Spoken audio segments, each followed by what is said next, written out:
नमस्कार, मी पंकज इंगोले. मी मराठीच्या या विशेष कार्यक्रमात आपलं स्वागत. आधी दुष्काळानं रडवलं, त्यानंतर अवकाळी पाऊस आणि गारपिटीनं झोडपलं. निसर्गाच्या लहरीपणामुळे यावर्षी शेतकरी मेटाकोटीला आला. हातातोंडाशी आलेलं पीक वाया गेलं. आता शेतकरी यंदा होणाऱ्या पावसाच्या आशेवर आहे. यावर्षी नक्की कसा होणार पाऊस? यंदा तरी बळीराजाला सुगीचे दिवस येणार का? काय आहे भेंडवळचं भाकीत? पाहूया या आमच्या विशेष कार्यक्रमात.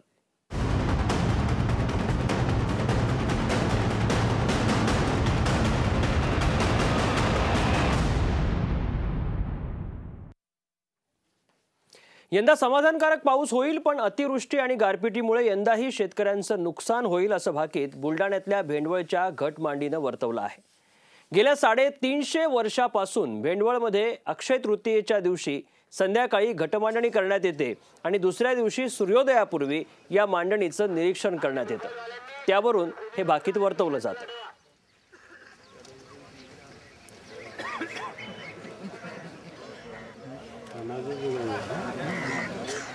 आपापल्या स्फूर्तीने ते इथे हजर होतात. आदरणीय हे सुद्धा दरवर्षी आवर्जून रात्रीला आपल्यामध्ये उपस्थित होतात. यावर्षी ते मुंबईला होते. त्या माणसांविषयी समाजामध्ये आदर निर्माण व्हायला पाहिजे. ज्यांना लोकांविषयी आस्था, प्रेम, दया ह्या गोष्टी त्यांच्यासोबत आहेत. चहापान आणि पाणी त्याबद्दल सगळे गावकरी त्यांचे ऋणी आहेत. ते आपण बघतोय यंदा समाधानकारक पाऊस, पण अतिवृष्टी आणि गारपिटीचा फटका बसणार असं भाकीत वर्तवण्यात आलंय. नक्की ही घटमांडणी कशी केली जाते याबाबत अधिक माहिती देत आहेत आमचे प्रतिनिधी संजय जाधव. घटमांडणी कशा पद्धतीने केल्या जाते आणि काय त्या ठिकाणी कुठले कडधान्य ठेवले जातात, कशा पद्धतीने ठेवले जातात. 18 कडधान्य आपण पाहू शकतो की आपल्या इथे 18 कडधान्य ठेवण्यात आलेले आहेत. या शेतामध्ये एक छोटासा एक गड्डा खोदण्यात आलेला आहे. त्यामध्ये पाण्याचं एक मडकं ठेवण्यात आलं होतं आणि त्या मडक्यामध्ये पाणी ठेवून रात्रभर त्याला झाकून ठेवण्यात आलेलं होतं. आणि त्या आजूबाजूला, त्या गड्ड्याच्या आजूबाजूला एकूण 18 कडधान्याचे छोटे छोटे असे गंज ठेवण्यात आलेले. त्यामध्ये गहू असेल, हरभरा असेल, करडी असेल आणि मूग असेल, उडीद असेल, ज्वारी आणि तूर अशा प्रकारचे वेगवेगळ्या प्रकारचे असे कडधान्य आपल्याला दिसत आहेत. ते धान्य ठेवलेले आहेत. त्या धान्याच्या विखुरलेल्या अवस्थेमध्ये जे धान्य दिसते ते त्या धान्य धोक्यात आहे असं त्याचं भाकीत सांगितलं जातं. ही परंपरा गेल्या 300 वर्षापासून भेंडवळ या गावामध्ये जोपासली जात आहे.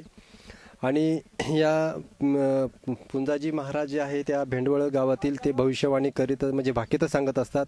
दरवर्षीप्रमाणे यावर्षीसुद्धा इथे राज्यातील बरेच शेतकरी या भाकीत ऐकण्यासाठी भेंडवळ या गावात पोहोचले होते.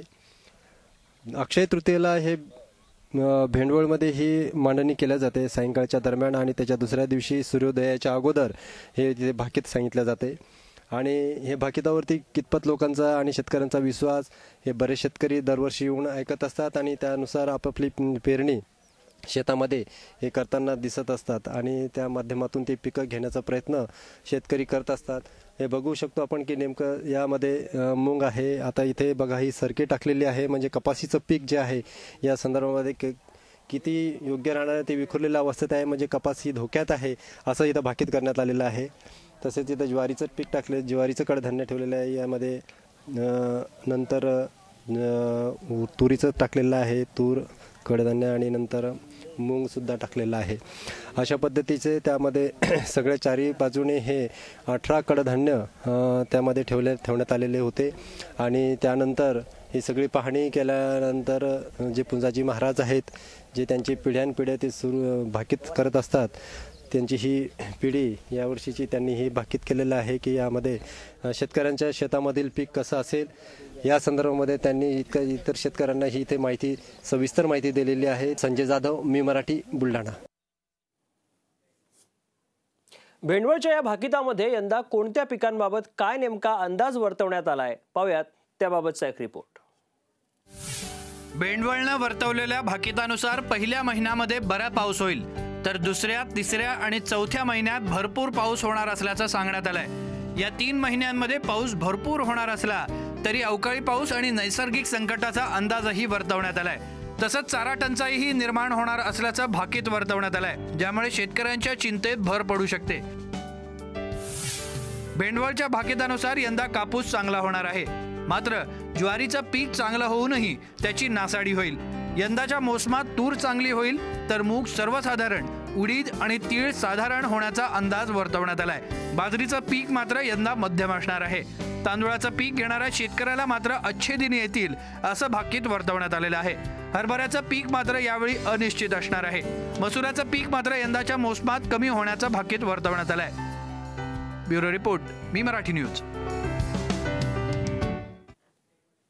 तर कोणत्या पिकाबाबत काय अंदाज होता तो आपण पाहिला. गेल्या 350 वर्षांपासून अक्षय तृतीयेच्या दिवशी भेंडवळमध्ये ही घटमांडणी करण्यात येते. यामागचा इतिहास भेंडवळमधल्या सारंगधर महाराजांकडून जाणून घेतला आमचा प्रतिनिधी संजय जाधव यानं. अलीकडच्या काळामध्ये अवकाळी पाऊस आणि गारपिटीने शेतकरी त्रस्त झाला आहे आणि आता या शेतकऱ्यांचं सगळं लक्ष या भेंडवळ येथील घटमांडणीकडे लागले आहे की काय भाकीत केल्या जाते आणि काय भविष्य सांगितलं जाते. आपण जे भविष्य सांगणारे किंवा जे भाकीत करणारे सारंगधर महाराज आहेत त्यांच्याशीच आपण चर्चा करूया.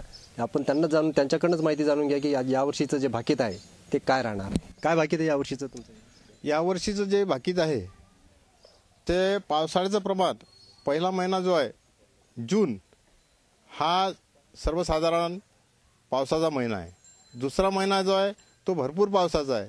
तिसरा महिना जो आहे तो चांगल्या प्रकारे आहे आणि चौथा महिना आहे हा सुद्धा चांगल्या प्रकारे आहे. तसंच अवकाळी पाऊस सुद्धा बराचसा येईल, त्यामुळे पिकं चांगले येतील पण नुकसान संभवते. तसंच पिकांची जर आपण याचे हे वर्गीकरण जर केलं तर अंबाडी जी आहे, अंबाडी हे कायम आहे, चांगलं पीक आहे. तसंच ते दैवत असल्याच्यानं ते सुद्धा कोपलेलं नाही आहे. दुसरी गोष्ट, महत्त्वाच्या पिकांचा जर विचार केला तर महत्त्वाचे पिकं विदर्भातील कपाशी आहे. कपाशी पीक चांगल्या प्रकारचे येईल परंतु त्याच्यात नासाडी आहे. दुसरं ज्वारीचं पीक आहे, ज्वारीचं पीक सुद्धा चांगल्या प्रकारचं येईल पण नासाडी आहे. आणि तुरीचं पीक आहे ते एकदम चांगल्या प्रकारे पीक आहे, म्हणजे त्याच्यात नासाडी संभवत नाही आहे. त्याच्यानंतर बाजरीचं पीक आहे, बाजरीच्या याच्यात नासाडी नाही आहे, चांगल्या प्रकारचं पीक आहे. तिळाचं पीक सुद्धा चांगलं येईल पण त्याच्यात सुद्धा नासाडी संभवते. आणि आमच्या मांडणीत सोयाबीन हे पीक महत्त्वाचं जरी आज देशात ठरत असलं तरी ते मांडणीत नसते.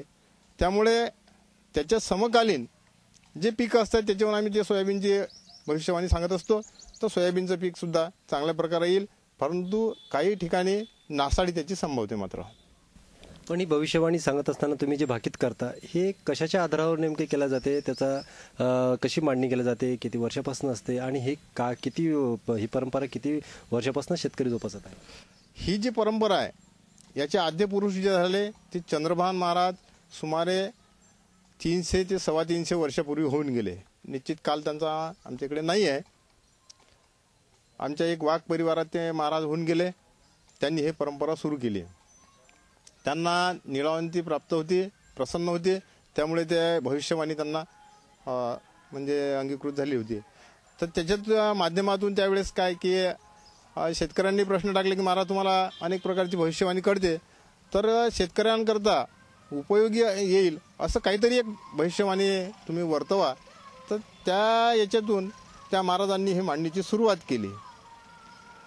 तर ती आज तागायतपर्यंत ती मांडणी चालू आहे आणि त्याच्यातून पूर्वानुभवानुसार मग आम्ही ते भाकीत करत असतो की त्यांनी जी परंपरा करून दिली आहे की अशा प्रकारचं धान्य विखुरलं असलं तर काय होते, अशा प्रकारचं पुरीचं नुकसान झालं तर काय होते, करंजीचं नुकसान झालं तर काय होते, त्याचे परिणाम जे आहेत ते पूर्वानुभवानुसार आम्ही सांगत असतो. ते याचा कोणत्याही प्रकारचं असं लिखित किंवा काही नाही आहे. संजय जाधव, मी मराठी, बुलढाणा. या भाकितावर विश्वास ठेवूनच भेंडवळमधले शेतकरी ही शेतीची मशागत करत असतात. त्यांचं नेमकं काय म्हणणं आहे तेही जाणून घेतलंय संजयनं. ते आपण बघणार आहोत एका छोट्याशा ब्रेकनंतर.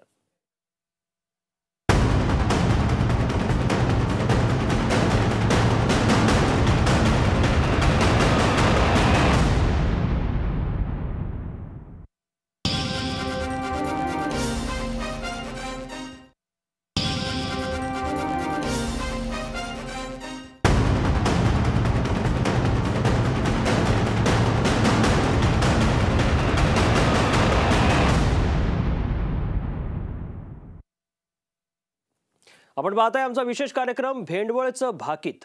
350 वर्षांपूर्वी जेव्हा हवामानशास्त्र अस्तित्वात नव्हतं तेव्हा भेंडवळच्या या भाकिताला सुरुवात झाली। तेव्हापासून आतापर्यंत भेंडवळमधले शेतकरी या भाकितावरच शेतीची मशागत करतात। या शेतकऱ्यांशी बातचीत केली आमचा प्रतिनिधी संजय जाधव यांनी। देशातील पिकाची परिस्थिती आणि पावसाची परिस्थिती हे भाकीत सांगितलं गेलं भेंडवळमध्ये।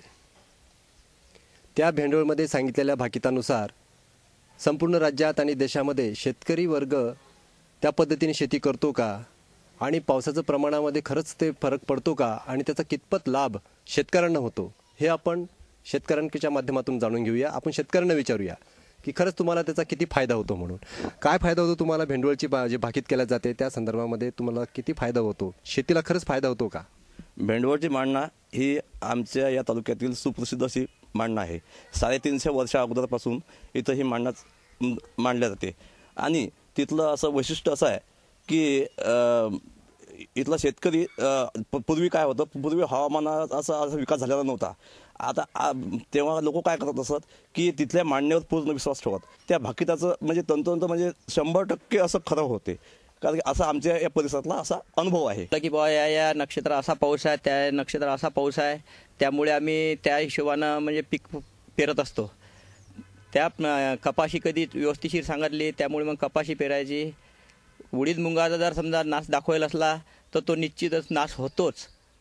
आणि पाऊस मध्यम आहे की शेवटी पाऊस आहे हे पण सुद्धा दुसऱ्या दिवशी सकाळी माहीत पडते। त्या हिशोबाने आम्ही सर्व पिकं पेरत असतो आणि ते आजपर्यंत बी कोणती खोटं घडलं नाही।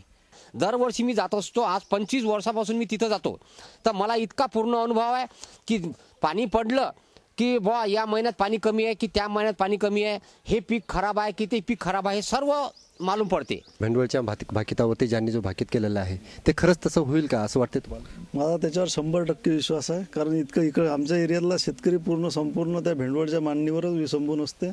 त्याच हिशोबानं पूर्ण पेरणी केलेली जात असते। 100% त्याच्यावर विश्वास आहे। तुमचं काय मत आहे, तुम्हाला काय वाटते भेंडवळची मांडणी ही योग्य आहे? मग आजच्या हवामानशास्त्राचा जो अंदाज असतो तो आणि भेंडवळच्या मांडणीमध्ये काय वाटते तुम्हाला? हो, योग्य आहे ते, कारण त्याच्यावरच आज शेतकरी जो आहे त्याच्यावरच म्हणजे पूर्ण शेतीची मशागत आणि किस्तकारी करून आपलं भविष्य हे करतो, साध्य करतो। तुम्ही किती वर्षापासून? मी बऱ्याच वेळा गेलो आहे तिथे। काय अनुभव तुला? अनुभव म्हणजे सर्व ते ठोकळ मानाने सिद्ध झाला आहे असं। तर हे आपले परिसरातील शेतकरी होते, त्यांनी सांगितलं आहे की भेंडवळची मांडणी ही योग्य आहे। हवामानशास्त्र जरी सांगत असेल की ते जे भाकीत करत असेल, पण त्या पद्धतीने पूर्वीच्या काळामध्ये हवामानशास्त्र नव्हतं, त्यावेळेस फक्त या भाकितावरच ती शेतकरी अवलंबून असत होता आणि त्यानुसार शेती करत होता। पावसाचं प्रमाण त्याच पद्धतीने सांगितलं जात होतं, म्हणून ह्या जी भेंडवळची मांडणी आहे ही 100% तंतोतंत खरी ठरते असं शेतकऱ्यांचं म्हणणं आहे। संजय जाधव, मी मराठी, बुलढाणा। भेंडवळचं हे भाकीत ऐकण्यासाठी अनेक शेतकरी या गावात येतात। या शेतकऱ्यांना या भाकिताबाबत काय नेमकं वाटतं हे देखील संजयने जाणून घेतलं, ते आपण पाहूया। या संदर्भात आपल्या सोबत काही शेतकरी आहेत, ते शेतकऱ्यांना आपण विचारून घेऊ की त्यांना या भविष्यवाणीचा कितपत फायदा झाला आणि कितपत खरी ठरली भविष्यवाणी। तुम्ही मला सांगा की हे भविष्यवाणी जी आहे ती किती वर्षापासून चालते आणि या संदर्भामध्ये तुम्हाला काय अनुभव आला? या संदर्भामध्ये आम्हाला शेतीमध्ये जे हे या मांडणीवरून हे सिद्ध होते की हे पूर्ण चंद्रसूर्य इतकं सत्य आहे। आम्ही भरपूर पिकं घेतो, या मांडणीच्यानुसार आम्ही पिकं काढतो, या पावसाळ्याच्या हिशोबानं आम्ही शेती करतो। या वर्षाची भविष्यवाणी काय सांगते नेमके आणि शेतकऱ्यांना किती लाभ होऊ शकतो? या वर्षाची भविष्यवाणी असं आहे की सांगितल्याप्रमाणे जर पेरणी केली आपण, त्याच्या हिशोबाने जर वागलं, ते महिने जे आहेत पावसाळा सांगितला आहे, वर्षाकाठी ते पावसाळा तसाच होत चालला। आमचे समजा वडीलही सांगत होते, आजोबाही सांगत होते, तर त्याच्या हिशोबानं सर्व ही जी माहिती आहे याच्या हिशोबाने जर आपण जर पेरणी किंवा त्याच्यावर नियंत्रण जर ठेवलं तर ते त्याच्या हिशोबाने आपला फायदा होऊ शकते आणि त्याच्या वेगळे जर आपण जर वागत जर गेलो तर नुकसान बी होऊ शकते। त्याच्या हिशोबाने आम्हाला हे भविष्यवाणी सर्व सत्यच वाटते, सर्व सत्य। तुम्हाला काय वाटते की या वर्षीचा पाऊस जो आहे तो या भविष्यवाणीने काय सांगितलेला आहे तो खरंच तेवढा पडेल का आणि ते नक्की शेतकऱ्यांना त्याचा फायदा होईल का? या भविष्यवाणीत सत्य बऱ्याच वेळा सत्य झालेलं आहे आणि भविष्यवाणीत चांगलंच व्यवस्थितच सांगल्या जाते। आणि बऱ्याच वेळा असे घडलेलं आहे की या भविष्यवाणीनुसार पाणी पाऊस व्यवस्थित ज्या महिन्यानुसार दाखवल्या जात असते त्यानुसार बऱ्याच वेळा होते. तर काही जणांना मात्र भेंडवळचं हे भाकीत म्हणजे अंधश्रद्धा जोपासण्याचा प्रकार वाटतोय. काय नेमकं हे आहे ते देखील जाणून घेणार आहोत एका छोट्याशा ब्रेकनंतर.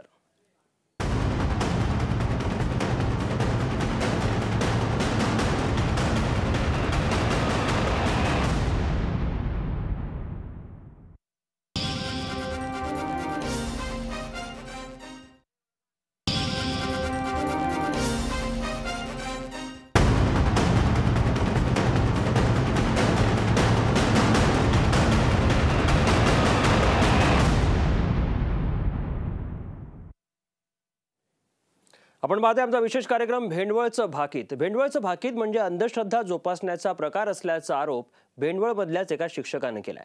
त्यांच्याशी बातचीत केली आमचा प्रतिनिधी संजय जाधव यानं. काय मत आहे तुमचं आणि भविष्यवाणी कितपत खरी आहे? हे भविष्यवाणीला कुठल्याही प्रकारचा शास्त्रीय आधार नाही आणि दरवर्षीचा जर पडताळा घेतला तर या भविष्यवाणीचा फोलपणा निश्चित लक्षात येतो. जसे मागील वर्षी जर पर्जन्यमानाचे आकडे घेतले मी तर असंच लक्षात येते की मागच्या वेळी जून आणि जुलैमध्ये लहरीपणाचा पाऊस सांगितला होता, तल्प कमी सांगितला होता, परंतु मागच्या वर्षी जुलैमध्ये 330 मिलीमीटर पाऊस पडला. हे जी मी आकडेवारी घेतलेली आहे ही तहसील कार्यालयातून घेतलेली आहे, शासकीय आकडेवारी आहे. ऑगस्टमध्ये अत्यंत चांगला व सार्वत्रिक पाऊस सांगितला होता, परंतु फक्त 96 मिलीमीटर पाऊस पडला जळगाव जामोद तालुक्यामध्ये. ऑगस्टमध्ये सुद्धा कमी सांगितला होता, परंतु 172 मिलीमीटरमध्ये चांगला पाऊस पडला. मागच्या वर्षी 622 मिलीमीटर पाऊस पडला जळगाव जामोद तालुक्यात. सरासरी एवढा पाऊस पडलेला आहे. मागील वर्षी कपाशी, तूर, हरभरा ही मोघम आणि साधारण पिकं सांगितली होती, परंतु ती पिकं तल्प आलेली आहेत. ज्वारीचं पीक कमी सांगितलं होतं, परंतु ज्वारीचं पीक हे खूप चांगलं आलेलं आहे. जर आजपर्यंतच्या भविष्यवाणीचा जर आढावा घेतला तर ही पूर्णपणे चुकीचीच ठरलेली आहे. या भविष्यवाणीला संभाव्यतेचा आधार आहे, लॉ ऑफ प्रॉबॅबिलिटी. म्हणजे कोणतंही भाकीत कसंही सांगितलं तरी 50 ते 60% हे भाकीत खरे होतात. परंतु हे भाकीते लोकांची निवड ही एक प्रकारची अंधश्रद्धा आहे आणि कुतूहलापोटी लोक इथं जमतात आणि प्रचार माध्यमांमुळे या भविष्यवाणीचा अधिकाधिक प्रचार व प्रसार केला जातो. त्यामुळे लोक इथं जमतात. याला कुठल्याही प्रकारचा आधार नाही. आणि मी अंधश्रद्धा निर्मूलन समितीचा तालुकाध्यक्ष रघुनाथ कौलकार अनितच्या वतीनं असं जाहीर करतो की या भविष्यवाणीवर कोणीही विश्वास ठेवू नये. याला कुठलाही आधार नाही. यामुळे स्वकर्तृत्वाला म्हणजे कर्तृत्वाला ओढ लागते, कर्तृत्वाचा ऱ्हास होतो आणि अंधश्रद्धेच्या खाईत अधिकाधिक समाज हा लुटला जातो. तरी या भविष्यवाणीवर कोणी विश्वास ठेवू नये असे मी असं आहे की यांनी सांगितलं आहे की भविष्यवाणीवरती कुठल्याही प्रकारचा आधार नसल्यामुळे विज्ञानाचा कुठलाही आधार नाही, त्यामुळे याच्यावरती कोणी विश्वास ठेवू नये असं यांचं मत आहे. तर आपण बघितलं येत्या वर्षभरात पीक पाणी नेमकं कसं होणार याचा अंदाज वर्तवणार गेल्या 350 वर्षांपासूनची ही परंपरा आहे. यावर होता आमचा हा विशेष कार्यक्रम. या विशेष कार्यक्रमात इतकंच. ताज्या बातम्यांसाठी तुम्ही मात्र पाहत राहा मी मराठी न्यूज.